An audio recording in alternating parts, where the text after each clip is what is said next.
মোৰ প্ৰিয় দিনী ভাই বন্ধুসকল, মোৰ অতি শ্ৰদ্ধাৰ মা আৰু ভনীসকল, ৰাতি টোপনি যোৱাৰ পূৰ্বে বিচনাত বহি মাত্ৰ 11 বাৰ যদি এই দোৱাটি আপুনি পাঠ কৰে, আপোনাৰ কপাল খুলি যাব, আপোনাৰ ভাগ্য পৰিৱৰ্তন হৈ যাব, জীৱনৰ অভাৱ অনাটন দূৰ হৈ যাব, সংসাৰত শান্তি আহি যাব, চাৰিওফালৰ পৰা আল্লাহ ৰব্বুল আলামিনে আপোনাৰ কাৰণে ৰিজিকৰ দৰ্জা খুলি দিব। আপুনি মাত্ৰ 11 বাৰ নবী সাল্লাল্লাহু আলাইহি ওয়াসাল্লামে শিকাই দিয়া এই দোৱাটি পাঠ কৰিব, অজু নোহোৱাকেও আপুনি দোৱাটি পঢ়িব পাৰে। আমাৰ মা ভনীসকল যদি পিয়ৰ অৱস্থাত থাকে, যেতিয়া নামাজ নাথাকে, তেতিয়াও এই আমলটো কৰিব পাৰিব। আল্লাহ ৰব্বুল আলামিনে আপুনি যি দোৱা কৰিলেও কবুল কৰিব, ৰিজিকৰ দৰ্জা খুলি দিব ইনশাআল্লাহ তাআলা। আল্লাহ ৰসুল জনাবি মুহাম্মদুৰ ৰাসূলুল্লাহ সাল্লাল্লাহু আলাইহি ওয়াসাল্লামে এজন সাহাবাক এই আমল শিকাই দিছিল। তেওঁ বহুত মকৰুজ হৈ আছিল, অভাৱগ্ৰস্ত হৈ আছিল, ঋণগ্ৰস্ত হৈ আছিল, বহুত বিপদত পৰি আছিল। ৰাসূলুল্লাহ সাল্লাল্লাহু আলাইহি ওয়াসাল্লামে এই আমল শিকাই দিছে, তুমি এই দোৱাটি পঢ়ি থাকা আৰু আল্লাহৰ পৰা মদত বিচৰা। সেইজন সাহাবা মনে প্ৰাণে অন্তৰেৰে এই আমল কৰিছিল, আল্লাহৰ জাতৰ ওপৰত বিশ্বাস কৰি। সাহাবাসকলে নবীৰ কিবা এটা কথা শুনি লগে লগে সেইবোৰ নোট কৰিছে, লগে লগে য়কীন কৰি লৈছে, ইয়াৰ পৰা মই উপকৃত হ'মেই, আল্লাহ তাআলা নিশ্চয় মোক মদত কৰিবই। য়কীন লৈ, বিশ্বাস লৈ আমল কৰিছিল, সেইকাৰণে তেওঁলোকে লগে লগে ফল পাইছিল। আমি যদি য়কীন লৈ আমল কৰোঁ, নিশ্চয় আমি ফল পাম। আমি বহুত সময়ত বহুত আমল জানো, বহুত আমল কৰোঁ, কিন্তু উপকাৰ নাপাওঁ। নোপোৱাৰ কাৰণটো হৈছে আমাৰ য়কীন নাথাকে, পৰিপূৰ্ণ বিশ্বাস লৈ আমি আমলসমূহ নকৰোঁ, সেইকাৰণে আমি ফল নাপাওঁ। আল্লাহৰ জাতৰ ওপৰত য়কীন ৰাখি নবীৰ হাদিছৰ ওপৰত যদি আমল কৰোঁ, নিশ্চয় আমি ফল পাম। সেইজন সাহাবা কিছুদিনৰ পূৰ্বে অভাৱগ্ৰস্ত হৈ আছিল, ঋণগ্ৰস্ত হৈ আছিল, দুখ কষ্টৰ মাজেৰে জীৱন যাপন কৰি আছিল। সেইজন সাহাবা এই আমল কৰাৰ পিছত এদিনাখন আল্লাহ ৰসুল জনাবি মুহাম্মদুৰ ৰাসূলুল্লাহ সাল্লাল্লাহু আলাইহি ওয়াসাল্লামৰ ওচৰত কিছু জাকাতৰ মাল লৈ আহিছে, সুবহানাল্লাহ, আৰু কৈ আছে, ইয়া ৰাসূলুল্লাহ সাল্লাল্লাহু আলাইহি ওয়াসাল্লাম, এইখিনি মোৰ সম্পত্তিৰ 40 ভাগৰ 1 ভাগ হয়। মুছলমানসকলে সম্পত্তিৰ 40 ভাগৰ 1 ভাগ জাকাত দিব লাগে। যিজন জাকাতৰ মালিক হয়, জাকাতৰ মালিক 52.5 তোলা ৰূপ বা 7.5 তোলা সোণ বা তাৰ মূল্য যদি এজন মানুহৰ বছৰত খাই বৈ ৰৈ যায়, তেতিয়া সেইজন মানুহৰ ওপৰত জাকাত ফৰ্জ হৈ যায়, তেওঁ জাকাত দিব লাগে। সেইজন সাহাবা যিজন বহুত দুখীয়া হৈ আছিল, সেইজন মানুহে জাকাতৰ মাল লৈ আহিছে। ৰাসূলুল্লাহ সাল্লাল্লাহু আলাইহি ওয়াসাল্লামে প্ৰশ্ন কৰিলে, তুমি জাকাতৰ মাল কেনেকৈ পালা? সেইজন সাহাবাই কৈ আছে, ইয়া ৰাসূলুল্লাহ সাল্লাল্লাহু আলাইহি ওয়াসাল্লাম, আপুনি ভালকৈ জানে মই বহুত অভাৱগ্ৰস্ত, বহুত ঋণগ্ৰস্ত হৈ আছিলোঁ, আপোনাৰ ওচৰত আহি মই শিকায়ত কৰিছিলোঁ। ইয়া ৰাসূলুল্লাহ সাল্লাল্লাহু আলাইহি ওয়াসাল্লাম, আপুনি মোক এতিয়া আমল শিকাই দিছিলে, আৰু সেই আমল মই আজিলৈকে কৰি আছোঁ। মোৰ জীৱনত আৰু অভাৱ নাই, মই ঋণমুক্ত হৈছোঁ। আল্লাহ ৰব্বুল আলামিনে মোৰ কাৰণে ৰিজিকৰ দৰ্জা খুলি দিছে, মই এতিয়া নিজে জাকাত দিব পৰা হৈছোঁ, আলহামদুলিল্লাহ। ইয়া ৰাসূলুল্লাহ সাল্লাল্লাহু আলাইহি ওয়াসাল্লাম, এইখিনি জাকাতৰ মাল আপুনি গৰীব দুখীয়াসকলৰ মাজত আপুনি ভগাই দিব, মই আল্লাহৰ হস্তে এইখিনি জাকাতৰ মাল লৈ আহিছোঁ, সুবহানাল্লাহি বিহামদিহি। জীৱনত অভাৱ অনাটন, দৰিদ্ৰতা, এইবোৰৰ পৰা ৰাসূলুল্লাহ সাল্লাল্লাহু আলাইহি ওয়াসাল্লামে পানাহ বিচাৰিছিল, আৰু সাহাবাসকলক কৈছিল, দৰিদ্ৰতাৰ পৰা আল্লাহৰ ওচৰত পানাহ বিচৰা, কিয়নো দৰিদ্ৰতা এনেকুৱা এটি বস্তু যি নেকি মানুহক কুফৰলৈ লৈ যায়। মানুহৰ যেতিয়া টকা পইচা নাথাকে, অভাৱগ্ৰস্ত যেতিয়া হয়, বহুত ঋণত যেতিয়া পৰে, মানুহে সেই সময়ত কুফৰত পৰি যায়, আল্লাহৰ পৰা গাফিল হৈ যায়। দৰিদ্ৰতা দূৰ কৰাৰ কাৰণে মানুহে কুকৰ্ম কৰে, চুৰ ডকাতি কৰে। সেইকাৰণে ৰাসূলুল্লাহ সাল্লাল্লাহু আলাইহি ওয়াসাল্লামে দৰিদ্ৰতাৰ পৰা আল্লাহৰ ওচৰত পানাহ বিচাৰিছিল, ইয়া আল্লাহ, আমাক দৰিদ্ৰতাৰ পৰা হেফাজত কৰা, অভাৱৰ পৰা আমাক হেফাজত কৰা, কাৰোবাৰ ওচৰত যাতে হাত পাতিব নালাগে। আল্লাহ ৰসুল সাল্লাল্লাহু আলাইহি ওয়াসাল্লামে আল্লাহৰ ওচৰত দোৱা কৰিছিল, সাহাবাসকলেও দোৱা কৰিছিল। নবী সাল্লাল্লাহু আলাইহি ওয়াসাল্লামে শিকাই দিছে, তোমালোকে দৰিদ্ৰতাৰ পৰা আল্লাহৰ ওচৰত পানাহ বিচৰা। দৰিদ্ৰতা বহুত কষ্টকৰ হয়, যি নেকি মানুহক কুফৰৰ ফালে লৈ যায়। সেইকাৰণে দৰিদ্ৰতা দূৰ কৰাৰ কাৰণে আল্লাহৰ ওচৰত পানাহ বিচাৰিব লাগে, ইয়া আল্লাহ, দৰিদ্ৰতাৰ পৰা আমাক হিফাজত কৰা। ইয়াৰ লগে লগে অৱশ্যে আমি দৰিদ্ৰতা দূৰ কৰাৰ কাৰণে মেহনত কৰিবই লাগিব। মেহনত নকৰি অকল আল্লাহ আল্লাহ কৰি থাকিলে, অকল দোৱা পঢ়ি থাকিলেও দৰিদ্ৰতা দূৰ নহয়। চিলঠীয়া ভাষাত এটা কথা কয়, দোৱায়ে ফুৱা হয় না। তাৰ মানে দোৱা কৰি থাকিলেই যে চব হৈ যাব তেনেকুৱা কথা নহয়। আপুনি মেহনত কৰিব লাগিব, মেহনত কোচিছ কৰিব লাগিব আৰু আল্লাহৰ পৰা মদত বিচাৰিব লাগিব।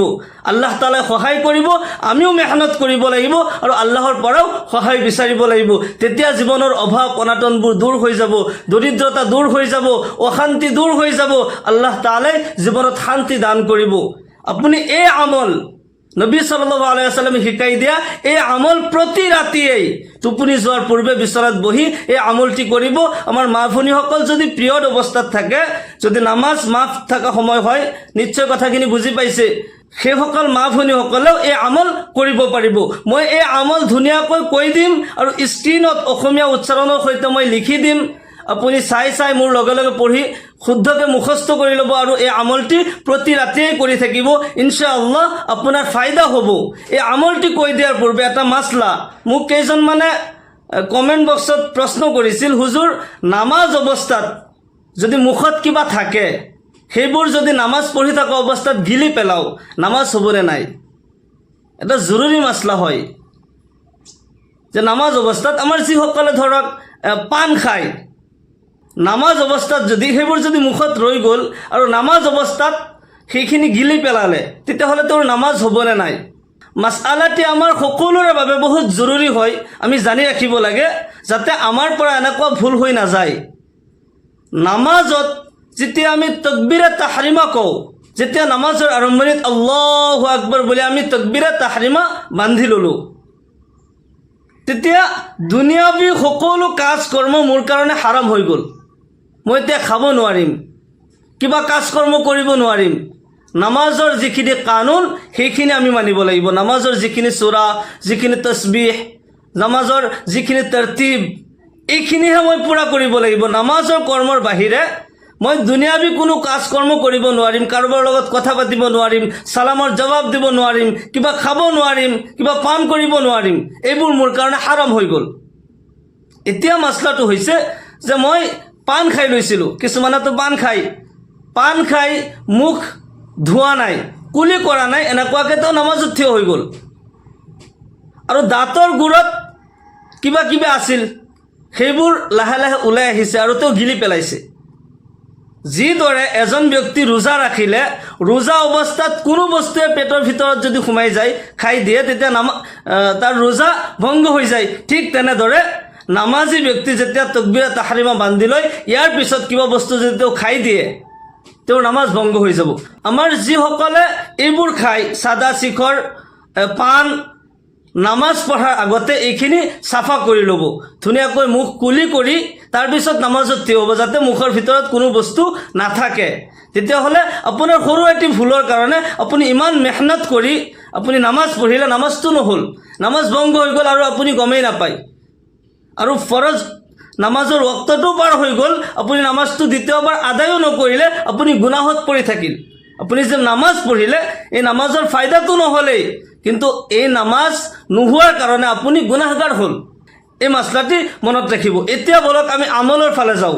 কি আমলখিনি কৰিব লাগিব?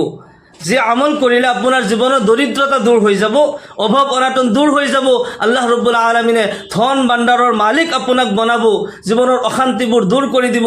সেই আমলটি হৈছে যে আপুনি যেতিয়া ৰাতি শুবলৈ যাব, বিচনাত যাব, তাৰে পূৰ্বে আপুনি যদি অজু কৰি লয় বেছি ভাল হয়। আল্লাহ ৰব্বুল আলামিনে পবিত্ৰতা বহুত পচন্দ কৰে। অজু কৰি লৈ আপুনি বিচনাত বহি এই আমলটি কৰিব। আমাৰ মা ভনীসকল যদি পিৰিয়ড অৱস্থাত থাকে, তেওঁলোকেও এই আমলটি কৰিব পাৰিব। কিন্তু আল্লাহ ৰব্বুল আলামিনে পবিত্ৰতা বেছি পচন্দ কৰে। ইন্নাল্লাহা ইউহিব্বুত তাওয়াবিন ওয়া ইউহিব্বুল মুতাতাহহিৰিন। নিশ্চয় আল্লাহ ৰব্বুল আলামিন তওবাকাৰীসকলক আৰু পবিত্ৰতা যিসকলে পবিত্ৰ হৈ থাকে তেওঁলোকক বেছি পচন্দ কৰে। আপুনি পাক পবিত্ৰ হৈ এই আমলটি কৰিব। আৰু মা ভনীসকলতো মজবুৰি হয়, তেওঁলোকেও এই আমলটি কৰিব পাৰিব যদি পিৰিয়ড অৱস্থাত থাকে। তথাপিও আল্লাহ তাআলা আপোনাৰ আমল কবুল কৰিব। আপুনি প্ৰতি ৰাতিয়েই এই আমলটি কৰিব লাগিব। ধুনীয়াকৈ বিচনাত বহি আপুনি 11 বাৰ এই দোৱাটি পঢ়িব লাগে। মোৰ লগে লগে আপুনি পঢ়ি যাওক, স্ক্ৰীনত চাই চাই পঢ়ি যাব আৰু মুখস্থ কৰি ল'ব। আপুনি যদি চাই চাইও দোৱাটি পঢ়ে তথাপিও হ'ব, আৰু মুখস্থ কৰি ল'ব বেছি ভাল হয়। বিসমিল্লাহিৰ ৰহমানিৰ ৰহিম। সুবহানাল্লাহি ওয়া বিহামদিহি সুবহানাল্লাহিল আযীম ওয়া বিহামদিহি আস্তাগফিরুল্লাহ ওয়া আতুবু ইলাইহি সুবহানাল্লাহি ওয়া বিহামদিহি সুবহানাল্লাহিল আযীম ওয়া বিহামদিহি আস্তাগফিরুল্লাহ ওয়া আতুবু ইলাইহি। এই দোয়া 11 বাৰ আপুনি পঢ়িব। ইয়াৰ লগে লগে আপুনি আৰু এটি দোৱা ৰাসূলুল্লাহ সাল্লাল্লাহু আলাইহি ওয়াসাল্লামে প্ৰায়ভাগ এই দোৱাটি পঢ়িছিল, দৰিদ্ৰতা দূৰ হোৱাৰ কাৰণে, অভাৱৰ পৰা মুক্তি পোৱাৰ কাৰণে আল্লাহৰ ওচৰত দোৱা কৰিছিল। সেই দোৱাটিও আপুনি এবাৰ পঢ়িব। আল্লাহুম্মা ইন্নী আউযু বিকা মিনাল ফাকরি ওয়াল ফাকাতি ওয়াল কিল্লাতি ওয়াজ জিল্লাহ। আল্লাহুম্মা ইন্নী আউযু বিকা মিনাল ফাকরি ওয়াল ফাকাতি ওয়াল কিল্লাতি ওয়াজ জিল্লাহ। এই দোয়া আপুনি এবাৰ পঢ়িব 11 বাৰ। সেই দোৱাটি আগত কৈ দিয়া দোৱাটি 11 বাৰ, আৰু তাৰপিছত এই দোৱাটি আপুনি পঢ়িব। পঢ়ি সুন্নতি নিয়মত কিবলামুখী হৈ আপুনি শুই যাব। টোপনিৰ দোৱাটি আপুনি পঢ়িব। আল্লাহুম্মা বিস্মিকা আমুতু ওয়া আহয়া পঢ়ি মনে মনে দুৰুদ শৰীফ পঢ়ি পঢ়ি আপুনি টোপনি মাৰিব। এনেকুৱাকৈ আপুনি প্ৰতি ৰাতিয়েই এই আমলটি কৰি যাব ইনশাআল্লাহ। আল্লাহৰ জাতৰ ওপৰত ইয়াকিন ৰাখি আপুনি আমল কৰিব, আপোনাৰ দুনিয়াৰ সকলো ধৰণৰ অভাৱ অনাটন আল্লাহ ৰাব্বুল আলামিনে দূৰ কৰি দিব। ঋণৰ পৰা আপোনাক আল্লাহ তাআলাই মুক্তি দান কৰিব, দৰিদ্ৰতাৰ পৰা আপোনাক আল্লাহ তাআলাই হেফাজত কৰিব। আল্লাহ ৰাব্বুল আলামিনে খাজ দিলে দোৱা কৰিলে নিশ্চয় শুনে, নিশ্চয় দোৱা কবুল কৰে। ইয়াকিন লৈ বিশ্বাস লৈ আপুনি এই আমলটি কৰিব, আল্লাহ তাআলাই নিশ্চয় কবুল কৰিব। আল্লাহ ৰাব্বুল আলামিনে আমাক সকলোকে এই আমলৰ পৰা উপকৃত হোৱাৰ তৌফিক দান কৰক। সকলোৱে কওক আল্লাহুম্মা আমিন। ওয়া আখিৰু দাওয়ানা আনিল হামদুলিল্লাহি ৰাব্বিল আলামিন। আসসালামু আলাইকুম ওয়া ৰাহমাতুল্লাহি ওয়া বাৰাকাতুহু।